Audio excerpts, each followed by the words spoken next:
Hello, everyone. Excited for our last session of the day.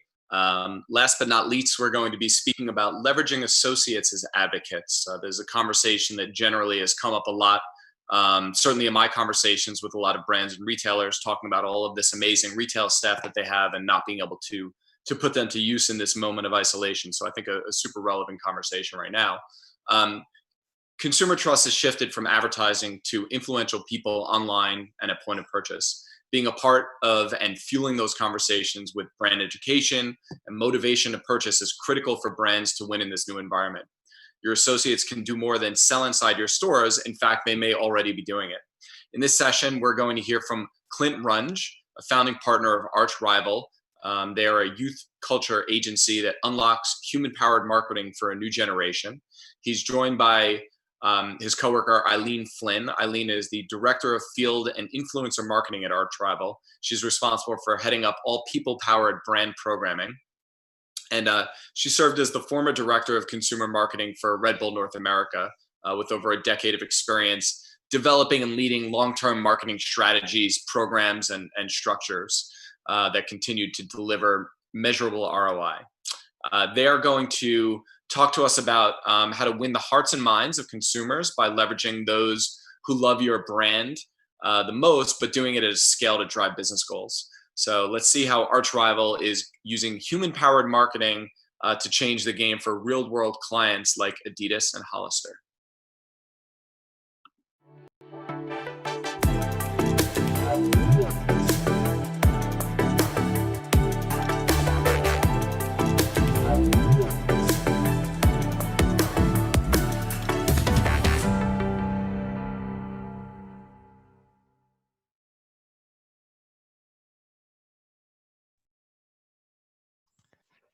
Hi, everybody. Welcome to the RIW presentation of Empowering Associates as Advocates.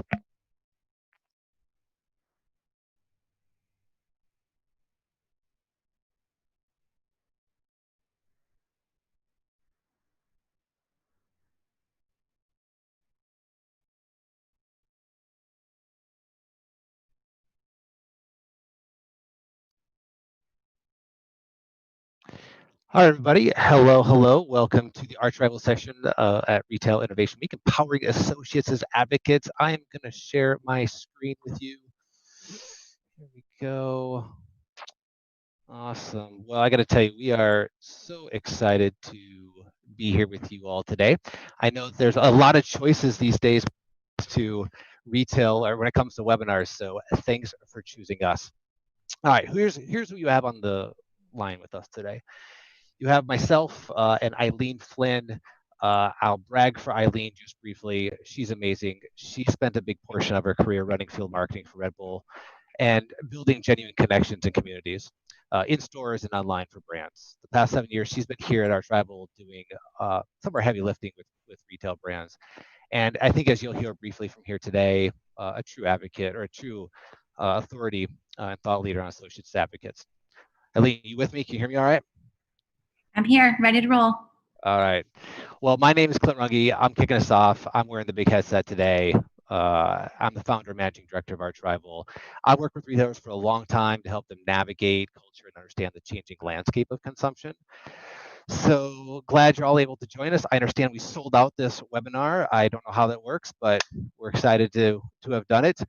You're here, we're here, and if you have questions along the way, as you've been doing all day, post in the chat. We'll try to get to them by the end. Okay, and please do ask questions along the way because I think that makes this even more fun. All right, so who do you have on the line today? Who are we? RIW is a youth culture agency. We reinvent human-powered marketing for the best brands in the world. So brands like these come to us when they want to go against the grain of traditional marketing to build brand love, loyalty, and sales from the bottom up. These brands know that people drive brands, not boardrooms, and that's the point we'll make today over and over. These brands leverage us to create the networks in and around their businesses that drive their most important metrics. For Adidas, for example, that's sell-through. For Spotify, that's subscriptions. For EA, it's insight. For Red Bull, it's sampling. For Hollister, store traffic. Samsung has Trial, and Fireball, it's pouring shots. To reach these goals, we've been working with a lot of these brands for a while, but in particular the past 6 months, to leverage their associates as advocates. Their employees and your employees hold an amazing opportunity today, and I would say actually always have, to validate your brand, to authenticate your brand, and essentially to promote your brand. So we thought, because we've seen so much momentum in this space over the last 6 months, we thought this would really make a great session, and here we are. Okay, so here is the world today. I know it seems like it's on fire, right? Like everything seems upside down. I will make the case that it does feel that way today, but that's been happening for a while. The things that retailers, people on this call, have been dealing with for a decade are pretty incredible change. There's been a whole new generation of buyers, and how we even think about purchasing, but certainly physically how we buy, where we buy, when we buy, and even why we buy. All that has changed in the last 10 years, and I know most brands are still struggling to figure that out and keep up with that. You've had, recently, but this has been building. You now have these group of empowered consumers, and they expect different things of your brands. I was just talking to a company the other day, and it's like, they got into business to make money. That's how every business started. Well, most businesses started, especially ones that have been around for a while. They got in business to make money, and today now they're asked to be not just make money, but like be moral leaders of society. And some are well equipped to do that. Some are not ready to do that at all, but consumers expect them to do that, and many brands are scrambling because of that. Now, there's all sorts of layers of cultural skepticism that's going on, right? We live in such polarized times, and that has stretched these brands and yourself of just like, where do we come in with this? No one seems to believe us anymore. There's all this skepticism of who we are and what we do. That's tough to deal with. There's been a shift from thinking about building brands long term. I know there's a lot of CMOs on this call. You've gone from thinking about, how do I build a brand? I've got 3 to 5 years to really build this brand. And it's like, nope, not anymore. Now it's all quarterly reports. Like CEO says, I need to show momentum now. And so you have 3 months, you have quarter by quarter to show improvements. So you can't really build the brand long term. You got to show stuff right out of the gate. And the problem is that most brands then are making decisions that are short-term decisions and not thinking long-term, which is about what the customer actually wants from your brand. Of course, now we live after COVID. We're in this post-pandemic situation. Everyone's a little unsure what to do. How far do you go? How do you show that you care about your customers and yet still try to get as much business done as possible? There is going to be a change in consumer behavior. We are all dealing with that, and it's just another thing that you have that's on top of your plate. And lastly, without a doubt, we are all fearful, right? There has been an explosion of cancel culture. And while some of that is absolutely necessary, I know that for many of you, because I have these conversations with you, it paralyzes your decision making. For a lot of brands, it's just like, I don't know, maybe we shouldn't do anything. And that's never good for business. Okay, so all of these things culturally are adding up to you figuring out, well, how the heck do I market my brand? And it adds up to this: your consumers, your customers and clients, they no longer inherently trust you. And that is the problem that we're all faced with today. I think we used to assume that as customers, that if a business was, if it was successful, then it must be doing things right and everything's okay. We didn't maybe care in the past about how the product got to us, what went into making the product. It was just, if it made it to the shelves and we bought it, like it was fine. That's a different generational type of thinking. But now it's totally different, right? Now the customer assumption is that you're probably doing something wrong. Like that's the starting point with them. And as a capitalist, you're probably hurting something, somebody, or some part of the environment. And I mean, honestly, you can't really blame the customer. In many cases, they're absolutely right. Okay, so here's the kicker. You used to be able to rely, to fight that, you used to be able to rely on your own people. And we thought, well, if we pay our people, if we pay the associates, if we're employing the associates, then we can assume we have this associates' loyalty, right? They'll defend us in these times. But now I would make the argument that not even your own associates may trust you. Or better said, what we need to be doing is building the bridge with associates so that the trust is bigger, stronger, and our relationship is more transparent. That's how you get the trust, okay? So we're in a whole new situation. Let me break it down. This is the room, Okay, this is the room where the next deal is done. This is the room where the next fashion is decided that's what will make it to the stores. This is the room where the next artist is going to be greenlit, the next movie is going to be made, what opinions are going to get published, and what the next big thing is going to be. This is the room of cultural gatekeepers. Well, it used to be the room. Now the room looks a lot more like this. See, the idea of being a brand, or at least a successful brand, is no longer limited to this upper echelon of businesses who spend lots of money on media. Like, we can all be brands now. Your customers can be brands, and they know that. And they're creating and producing and promoting. Who needs the validation from a label, a brand, or a business, right? Who needs to be discovered anymore when everything that they need to be successful, to get what they want in life, is literally in the palm of their hands? Why try to convince somebody in that boardroom who, those people probably don't look like me, don't act like me, they don't think the way that I think or value what I value? Why would I try to get something out of them? The fact is that customers today don't need that. The creators don't need that. They don't need your access. And so we live in a gatekeeperless culture now, or at least we're moving more and more towards that. And if you, as a brand, try to resist that, try to squash that, you're going to get called out.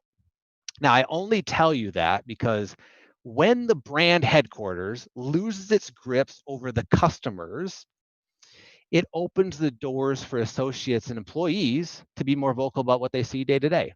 It's like, oh, well, I can express myself too. And I actually see what's going on inside of these businesses. I have the ability now to tell you about it. And that can be a good thing or a bad thing, depending on how you actually do business and if you've invited your associates to be part of your journey. Now, of course, we're not all doing the right things. That's very difficult, and we are in an immense time of change and reflection, and so we can't expect everyone to have it all figured out. But I will tell you that if you invite the associates along in the journey, like for many of them, like that's part of the win. And what we found is if you let them tell your story, it's way better, way more authentic than you trying to do it. Okay, so you don't even have to have it all right. This is also what the boardroom looks like. It's a frenzied feed of influencers. I would actually call them experts that consumers specifically follow for their style, what recipes I should make, the travel to-dos, beauty tips, skincare routines, workout regimens. I'm following these people, and I've curated my list together because I trust these people to tell me how to best live my life. And I trust them way more than you or your advertising. The younger you are, the more true this is. Okay, so I think this is a great quote. Comes from our Travel Almanac. That's our research report. You can get that anytime online. I get hair recommendations from Amber, and then I follow this girl to look at her outfits, even though I can't afford any of her things. And I follow workout girl Nicole for when I go to the gym. So this is how we're actually getting our influence these days. And I would say that these experts, today, they're sort of in a model that we call traditional influencers, right? People have built a following.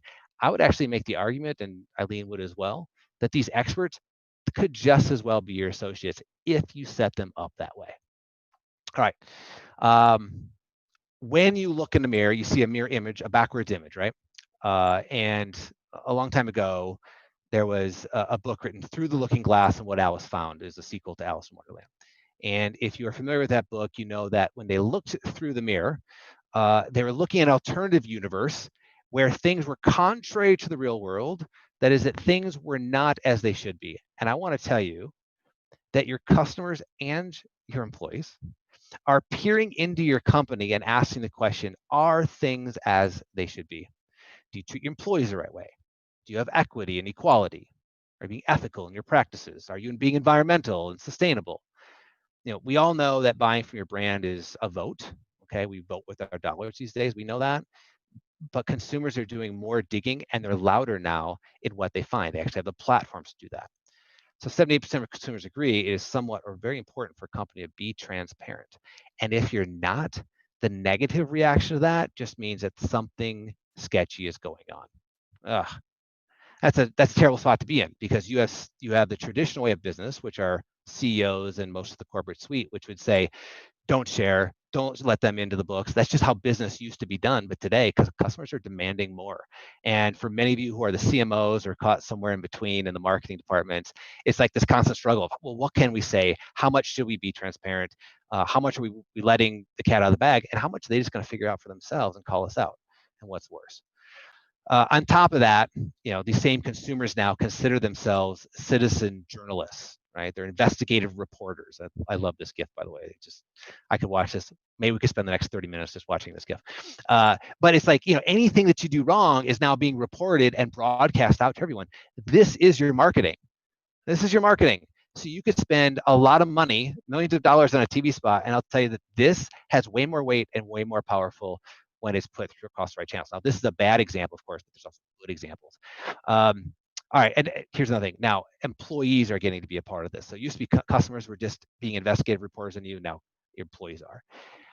Again, this can be good or bad, but because there's a lot of bad out there, you're seeing a lot of things. There's complete Twitter feeds and Reddit threads dedicated to how your brand does business. I'm sure many of you have looked at them probably. And now we feel more empowered than ever to post about our work there, right? This is the future of your marketing. Actually, this is the present of your marketing. It's just a matter if you're engaging it or if you're ignoring it. This is a former Sephora associate who found a real niche in just saying, here's the things that Sephora does, how they trick you into spending more money. And she just puts this out there over and over again. Look, you can't control all of this. I would never suggest that you try, but you can guide it. You can engage it, and you can set yourself up for success. You can make this work for you. This is the new trust. All right. Welcome to the new trust. This is where we have an incredible shift in society from about who we trust in learning about a new brand. If you look way down here on the left, you see, who do we not trust? Well, we don't trust CEOs. We don't trust the media. We certainly don't trust the government. These are all things we would nod our head to. Look where advertising ranks, last. We distrust advertising. We know that advertising is trying to always trick us. It's trying to convince us to buy something. And that's why I'm, here at our tribal, I know a lot of you are on board with this. It's just I know there's the pressure and need to keep advertising. And for some brands, absolutely, they have the return on investment. I wouldn't say this is a blanket statement. But for a lot of brands, it's lost on people. It's don't stop trying to trick us. Instead, who do we actually listen to these days? It's the bottom up voices. So these are the independent experts, the people that we turn to and say, they know what they're talking about. I believe them. They're people like me. Okay, and I mean me by people like the customers who they see themselves into it. I mean, think about going on to buy an Amazon product, right? You scroll right by the marketing language. That stuff's a bunch of garbage. They're just some copywriter trying to convince you to buy it. You go right down to the reviews, and even the reviews, it's that person sounds like it was made up. That's not my situation. And then finally you get to a one, you're like, whoa, this is exactly me. This is what my question was. And you buy that product based on that one review. You're finding someone like you. That's who you trust. As well as personal experiences, I will make the case as well as for associates. Now, this is lower on the level, and we could spend an hour talking about each one of these pillars. But today, we really want to talk about associates because it's probably the one that is the least, well, it's the least used and probably represents the best opportunity for engagement. So these are all the different types of programs we run here at our tribal. They're all ways of building people networks around key metrics.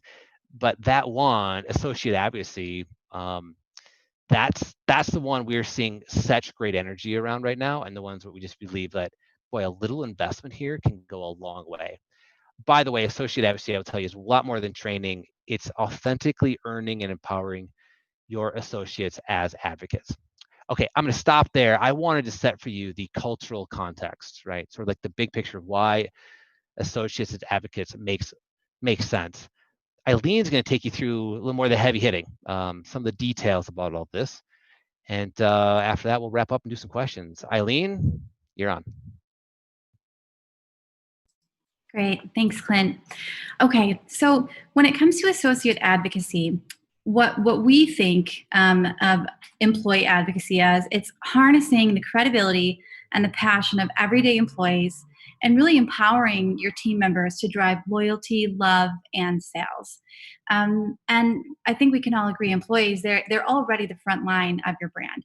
They're engaging with consumers, they're stewarding brand decisions. And so employee advocacy, this really is this idea of further fueling their love for the company they work for and turning them into dynamic advocates. And in other words, it's word of mouth marketing for the modern age. And the good news is that many companies have already realized that employee advocacy, it's just as relevant to their marketing efforts, to their marketing mix as content and influencer marketing. And when those things are actually working in combination with one another, that's where we really start to see some magic unlock. And that's where there's a great deal of potential for impact. But why is this becoming so vital? To really just further much of what Clint was talking about. In other words, it's like right now, faces are the new logo. And today's consumers, especially Gen Z, they see that people are truly behind the brands that they support. And culture in general, it's shifted, whereas logos and brand control haven't really mattered in a while. Instead, consumers they're loyal to the creativity and the innovation behind the brand, and they know that creativity and innovation is coming from people. So what we're seeing is that anyone from the CEO right to the person who is running your Twitter handle behind the scenes, all of these individuals are really viewed as direct extensions of our brands today. Which is why it's so important to understand that really our associates, they've truly always been the original ambassadors of the brand. And we invest so much time and energy recruiting, training, and managing employees at a national scale. It would only make sense that we think about how to leverage them in an even greater way. And additionally, our employees, they tend to reflect your target consumer and your target consumer's lifestyle preferences. And they have personal networks that also align with that target consumer. So the opportunity here, it's really about empowering those team members to become motivated, performance-driven advocates. More specifically, why associate advocacy is very important. There's like the internal impact that it can make, and then there's the external impact that it can make. And on the internal front, so to speak, it starts with employee engagement. So employees, they want to rally. We want to rally to make a difference. And the more we can involve employees in these bigger picture decision making and provide them with a greater sense of ownership and belonging, the more meaning that they're going to find in their work. And of course, the greater our employees are engaged, the greater their commitment to our company, to our brand. And as a result, that shows up in the real world in a really powerful way. Second to that is this ability to drive company culture. What we see these days is that company culture, it matters as much as compensation and benefits, truly. Employees being trusted, employees being invested in this way, it really makes them, it's the things that make them want to show up to work every day and to contribute to that culture. And we're really seeing the difference with brands who have intentional advocacy initiatives versus not. We're actually seeing some interesting trends with regard to ENPS and stronger employee net promoter scores. Additionally, talent attraction. So we understand that 91% of employees at small and medium-sized businesses, they view non-traditional benefits as important to their job satisfaction, as really an extension of what I just said a moment ago. And so this is just one way that employee advocacy, it extends to overall organizational health and brand image goals, also through talent attraction. It's what excites candidates to want to come and be a part of your team. Additionally is talent development. So when it comes to these associate programs, there's the opportunity to elevate your current employees. So investing in their professional development, helping them figure out how to build their personal brands, how to develop new skills. So there's really some incredible personal brand growth that can be warranted for your internal team as well. And then additionally, it's really straightforward is marketing, or rather reducing your marketing spend, especially in this moment, empowering employees where marketing dollars are strained. It could really go a long way for us. So that's a little bit about the internal impact. Now, with regard to external impact that we see coming from associate advocacy, first and foremost is brand trust. Yeah, you have people who are humanizing your brand. And, we know that people are not trusting traditional advertising these days. And so employee generated messages, they're really perceived as more credible and more trustworthy. Also, it gives you the opportunity to experience audience growth online, expand your social footprint, increase online engagement. Brand messages, their reach is 5 times further. Sorry, excuse me. Brand messages reach 5 times further when it's shared by an employee versus the same messages being shared by an official brand social channel. So, engaging your associates in this way, it really has the potential to definitely grow your reach and your impact online. Um, it also will support your brand when it comes to awareness, let's say around key moments, calling on your associates, your employees when you have a new product launch or during key initiatives or key campaigns, leveraging this community to build a buzz around that campaign and product launch. And in this way, it also helps you to expand your reach. Your associates, they're well connected, and it's going to be when we have individuals who are confident and who are competent in your product and your brand and who are able to transcend that knowledge and that passion out into their own communities. In doing so, it's helping to win and attract new customers and consumers into your brand, as well as intensify usage or consumption or purchase from existing consumers. And hopefully, of course, all of this has a positive impact on sales and revenue, and a really positive impact on the bottom line. The more education and the more brand love we can arm employees with, the more tools we can give them to connect with consumers. The hope is that the more that will translate to sales. So those are just some examples of why advocacy, but some supporting stats to make that a little bit more tangible. We know that content shared by employees receives 8 times more engagement than content shared by brand channels. We also know that sales representatives using social media, they outsell 78% of their peers. People are nearly 3 times as likely to trust recommendations from friends and family than companies' social media posts, while organizations with high employee engagement outperform those with unengaged employees by over 200%. And finally, 70% of customer brand perception, it's determined by experiences with people. So again, you're really seeing the tangible impact, the quantitative results coming out of companies' ability to leverage their associate communities to make a greater impact. And we definitely hear many, many examples as it relates to social, but that's not the only place that your employees can make an impact. And there's definitely opportunities to mobilize your employees to support sales, to drive brand love, but also just to create loyalty for your own company as well. So when it comes to some models, how you can actually activate your employees, obviously it will start with ensuring that you have the right goals to inform your models. In some cases, that might be about just enhancing your company culture. In other cases, there might be a deliberate effort with clear sales goals. And in other cases, it might be about brand awareness. So there's a number of different models, but it all starts with establishing your goals. And once you do that, you can consider a number of different formats that you can really tap that will allow you to mobilize around these specific initiatives and activate your employees to really harness incredible impact. And so some of those examples range from deep training to expanding and evolving their role, to turning your employees into affiliates, leveraging them as the content creators and storytellers that they are, along with community management. All of these, which we'll talk a little bit more in the next coming slides. So starting with deep training, this is really, it's the spark that ignites employee advocacy. And our associates, in most cases, are a consumer's first touch point with your brand. And so employees, they should be inspired and prepared and given the right tools to really deliver on your brand's promise. They're the daily communicators of your brand. And so they should be engaged and committed, hopefully, to creating, the brand from the inside out.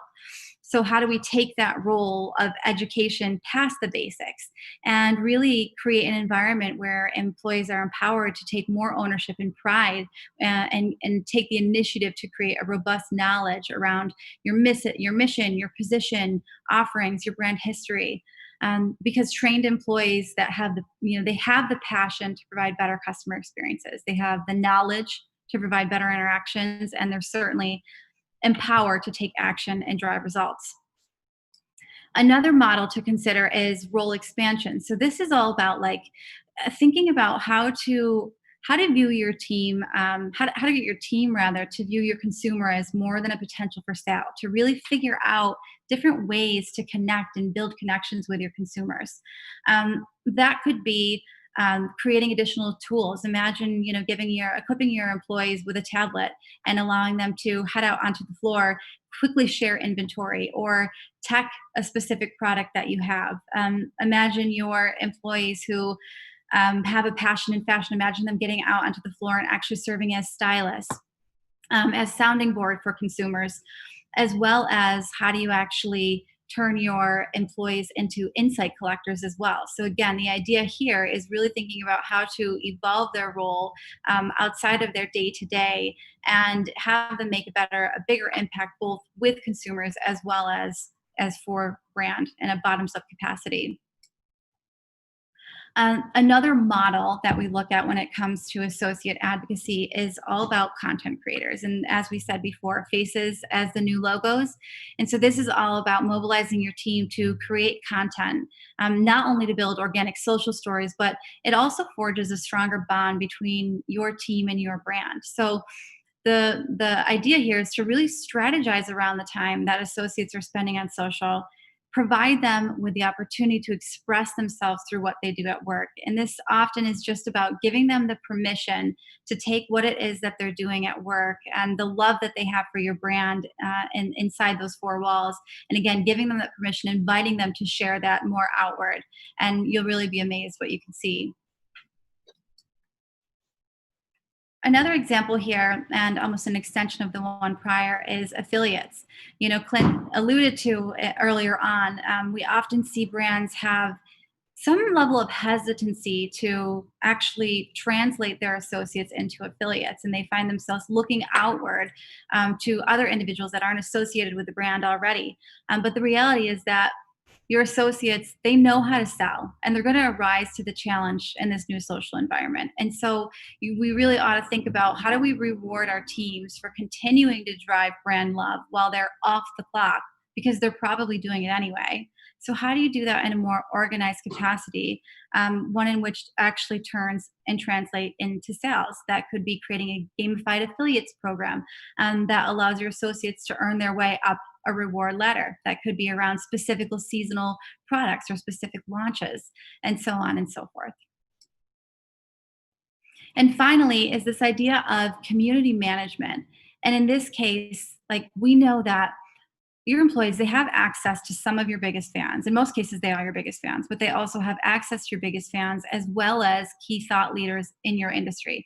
And so consider how to leverage your team to foster this community by empowering the strengths of your associates who are passionate in these areas. And in other words, it's like turning your associates into these pseudo marketing managers who are able to curate these networks of micro influencers in their local communities, seed them with product, seed them with brand messages, inspire them in some way, an effort to amplify your message out through this community and online. Again, fully managed by your employees specifically. So those are some models, some different formats when it comes to the different ways we can activate employee advocacy, again, with respect to the different goals that you might have as an organization, and some case studies to touch on a few of those. The first one, what we'll talk about, is Reebok. And so in 2015, Reebok repositioned itself as a fitness company focused on elite performance athletes. And so to help announce that shift, they turned to their employees, particularly considering that 80% of their workforce is actually part of that target demographic. And so really what they did, this essentially revolved around creating this program where they were encouraging their employees to share their passion for fitness in their everyday life, and essentially just incorporating a provocative hashtag, #FitAssCompany. And that obviously enabled them to track all the content that employees were sharing, to see how engaged employees were, how excited they would be to share what they're doing in their everyday life. But furthermore, it enabled Reebok to come up with a collection of social content and social stories from everyday consumers to be able to share out to their social platforms. And so they were able not only to create this exciting culture internally with their employees, give them that permission to share what they're doing day in and day out, but to also leverage the stories of their employees as digital assets that they could use for campaigns, through their online platforms. Another example is EA Sports. So EA Sports has over 8,000 employees across 30 different global locations, 6 different languages, and yet they've got this mission, this responsibility to create a unified global corporate culture, which obviously is not an easy feat. And so they were challenged to think about, how do we develop a corporate culture that would transcend continents? And further, I guess really how it started was there was a mission to develop a broader talent acquisition community. And people talking internally realized that they had similar ambitions, and that's ultimately what manifested itself in this broader mission to develop a corporate culture, like I said, that would transcend continents. And so what EA Sports did was they created this platform, this program and platform called EI Insiders, that essentially celebrated employees globally and curated news stories specifically for their employee audience, as a way for them to keep their teams engaged with one another, whether you're in Madrid or Chicago, giving their individuals this place where they could come and they could have conversation, they could share best practices, they could learn from one another, they could talk about wins and successes. And so what EA saw from this was that not only did it boost company culture, but we see the quote up top where once employees felt like they worked for EA, now they felt like they were part of EA. And in doing so, they certainly saw an enhanced internal culture, more engagement from their teams, but also increased social following and engagement online by way of their consumer base. And a final case study that we'll look at, this is actually a more recent example. So a recent example of really how quickly pivoting and activating your associates to drive sales. So this is a Chinese jewelry brand called Ideal. We all know when COVID-19 hit, like this pandemic, it really shuttered retail locations across the globe. And the jewelry business especially was dependent on brick and mortar locations to drive sales. But almost overnight, they changed their business model. They rolled out employees sales initiative dubbed 1,000 people, 1,000 stores. So when their employees could no longer show up in these physical locations, they created this initiative that essentially established an online cloud store through live streaming and turned all of their associates into sales employees essentially overnight to stream these live broadcasts. So they chose to partner with existing platforms that target their audience, that their target audience was already using, such as WeChat. And they also partnered with an agency to direct and guide their sales associates, but they brought in experts to train and empower their employees and how to successfully upgrade their broadcasting skills to maximize sales. But this is an example of, again, a brand being able to react quickly in this challenging environment, and in doing so, leveraging their employees, their frontline, the people who are already passionate about and love their brand, and turn them into these individuals who were trained to sell in real life and market their product into these online sales associates, or in other words, affiliates. So you'll see, you've seen rather in a few of those case studies the varying goals and how they come to life. You saw in the Reebok case that was about social engagement and creating digital assets. You saw in the EA example that was about enhancing company culture, and in doing so, enhancing the engagement of your employees. And here you're seeing in the Ideal case study, this is about fueling sales by way of your current employees. And just to leave you with a few best practices when it comes to managing a program, just a few things to keep top of mind that we've seen prove to be the most successful. The first and foremost is that communication is key. And this is really all about setting and communicating clear goals for your program from the get-go.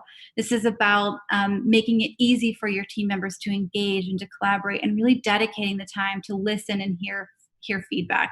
What you want to avoid is unrealistic expectations, and it's going to be important to understand your employees' workloads. Something else that's proven really successful is identifying a clear lead. I will say the success of these types of programs, it really all starts with leadership buy-in. It's definitely an investment, and so it's important that leaders are willing to enable and want to invest in this both financially and from a time perspective. And so identifying a clear lead is really important. We found that having a person who is at the helm of an initiative like this is really what's going to drive its long-term success. And so in that regard, we certainly wouldn't recommend relying on a tool, but rather an internal champion who can continue to give this life personality and give it the attention that it requires and deserves, and also help to drive accountability through the organization. And finally is really being authentic. So being transparent on wins and learnings, making your program true to your brand and your team. And one thing is for certain is there's not one size that fits all. While there are a lot of tools out there, whether that's LinkedIn Elevate or Bamboo, there's a number of different tools out there for sure that can support in your ability to facilitate these employee advocacy programs. But when it's most successful is that when your concept through to your execution is 100% customized and is really true to your employee task force and your brand. And what we know with certainty is that employee advocacy, it needs to be fostered. It absolutely can't be forced. So we would suggest not mandating it, but really inspiring employees to engage and allowing them the space to opt in and make that decision for themselves.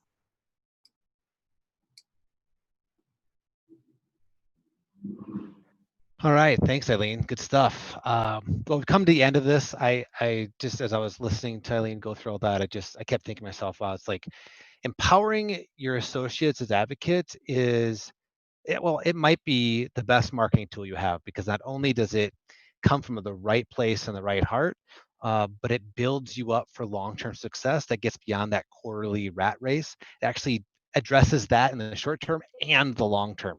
So I think there's a lot to it, as well as just like the reverberation that you will feel across the entire organization, the culture shift, the energy, the thought process, the work ethic, like all of that stuff rises when your employees, bottom to all the way to the top, are super engaged into the organization.